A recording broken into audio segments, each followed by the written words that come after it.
বিসমিল্লাহির রহমানির রহিম রব্বি ইশরাহ লি সাদরি ওয়া ইয়াসসির লি আমরি ওয়াহলুল উকদাতাম মিন লিসানি ইয়াফকাহু কওলি। প্রিয় শিক্ষার্থী বন্ধুরা, আমি মোহাম্মদ মানিক রতন আবারও হাজির হয়ে গেলাম ইজি ইংলিশ ফার্স্ট পেপার বই থেকে আনসিন কম্প্রিহেনশনের 48 নাম্বার সলিউশন নিয়ে। সো কলেজের ভাই বোন, let's get it started. Read the following text carefully and answer the question number 4 and 5. Mother Teresa is a dedicated soul-like sister Nivedita. অর্থাৎ mother sister নিবেদিতার মতো mother তেরেসাও একজন নিবেদিত প্রাণ। Both of them were originally foreigners. তাদের উভয় আসলে বিদেশী ছিলেন। They made this region their home. কিন্তু তারা এই অঞ্চলটাকে তাদের নিবাস করে ফেলেছিলেন। Teresa was born in 1910 and Skopje, a small village in Macedonia, then Yugoslavia.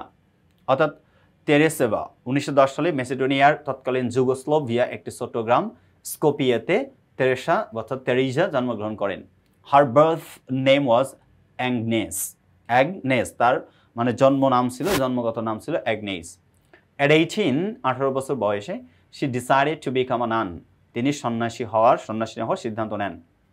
So she came to India in 1928 and became an Indian citizen. তিনি 1928 সালে ইন্ডিয়া আসেন এবং ইন্ডিয়ার নাগরিকত্ব নেন। Thus, though she was an Albanian, যদিও তিনি ছিলেন একজন অ্যালবানিয়ান, she became an Indian by choice. অর্থাৎ অ্যালবানিয়ান হওয়া সত্ত্বেও তিনি স্বেচ্ছায় ভারতীয় হয়েছিলেন। She started her life in Kolkata as a teacher in a convent school. তিনি কলকাতার একটি কনভেন্ট বিদ্যালয়ে অর্থাৎ শিক্ষিকা হিসেবে জীবন শুরু করেছিলেন।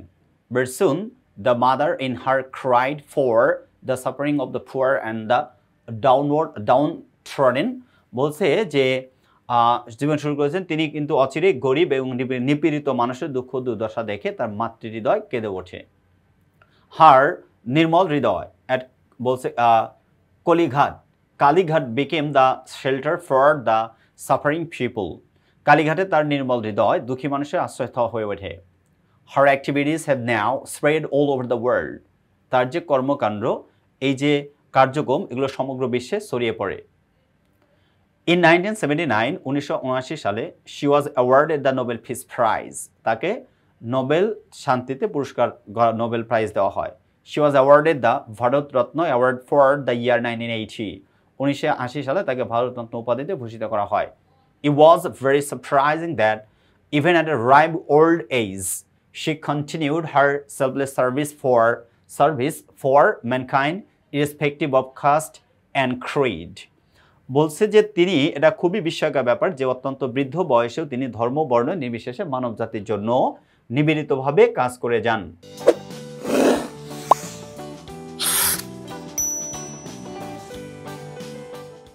She breathed her last on 5th September 1997 at the age of 87. 87 বছর বয়সে 1997 সালে 5 সেপ্টেম্বর তিনি শেষ নিঃশ্বাস ত্যাগ করেন।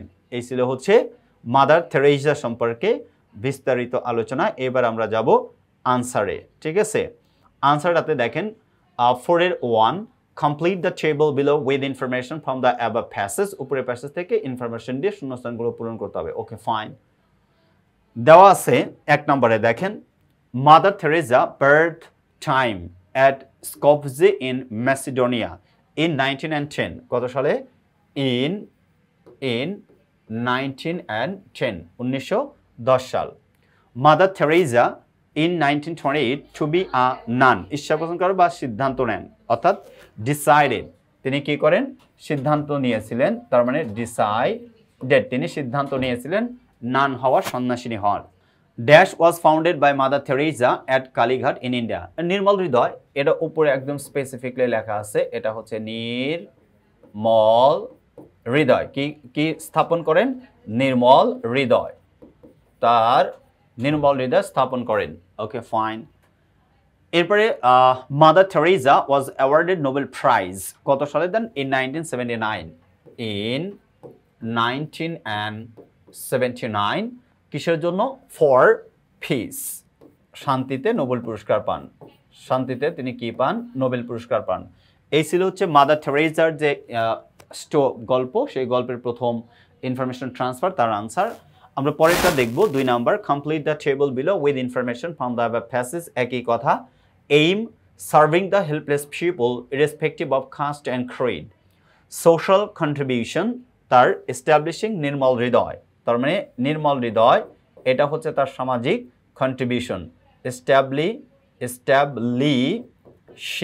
Establishing Nirmal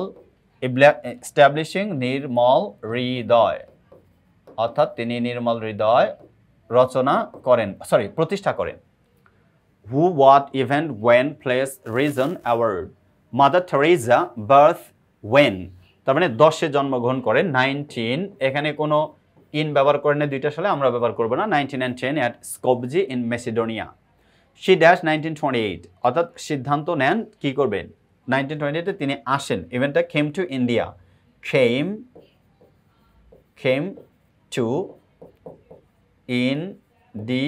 came to India।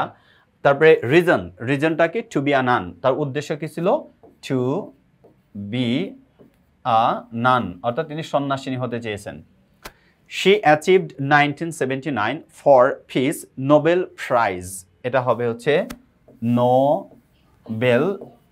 Nobel prize, অর্থাৎ তিনি 1979 সালে নোবেল প্রাইজ, শান্তিতে নোবেল পুরস্কারে ভূষিত হন। এই ছিল হচ্ছে 2 নম্বরের আনসার। আমরা 5-এ দেখি। এখন আমরা 5 নম্বরে বলছে যে write a summary of the above passage in your own words, নিজের শব্দে নিজের কথায় সামারিটা লিখতে হবে। ওকে, fine. The passage is about Mother Teresa, who sacrificed her whole life for the poor and the downtrodden. She was born in 1910 in Skopje, Macedonia, then Yugoslavia. She came to India as a nun and settled there. Though she was an Albanian, she became an Indian by choice. She established Nirmal Hridoy, a shelter for the helpless. Because of her selfless service for mankind, she was awarded the Nobel Peace Prize and the Bharat Ratna Award. The Mother of Humanity died in 1997. The Mother of Humanity died in 1997. Then total passage পড়ে তিনি অ্যালবানিয়ান থেকে, অর্থাৎ Macedonia থেকে কলকাতাতে আসেন, অর্থাৎ ইন্ডিয়াতে আসেন, সেখানে শেল্টার নেন, আশ্রয় নেন এবং সেটেল হয়ে যান, ওইখানে স্থায়ী হয়ে যান, এখানকার নাগরিকত্ব নেন। এরপর হচ্ছে তিনি নির্মল হৃদয় যোগ করেন ডাউন ট্রোডেন লোকজন দেখে, অর্থাৎ হেল্পলেস অ্যান্ড ডাউন ট্রোডেন, যারা অসহায় এবং নিপীড়িত, এই সমস্ত মানুষ দেখে নির্মল হৃদয় স্থাপন করেন। সেখান থেকে তিনি মানবতার চয়েসে কাজ করেন, উনি নিজের স্বেচ্ছায় ভারতীয় হয়ে যান। এই মহান মানবতাবাদী মানুষটি 1997 সালে মৃত্যুবরণ করেন। এই ছিল হচ্ছে আমার সামারি দেখে বোঝা যাচ্ছে এটা মাদার টেরেসা নিয়ে গল্প। সো কলিজার ভাই বোন, এরকম সহজ সরল এবং প্রাঞ্জল ভাষায় যদি আপনি সামারিটা উপস্থাপন করতে চান, ডেফিনেটলি আমাদের লেখা ইজি ইংলিশ ফ্রেশ পেপার বইটা সংগ্রহ করতে হবে। See you the next episode, till then আল্লাহ হাফেজ, আসসালামু আলাইকুম ওয়া রাহমাতুল্লাহি ওয়া বারাকাতুহু।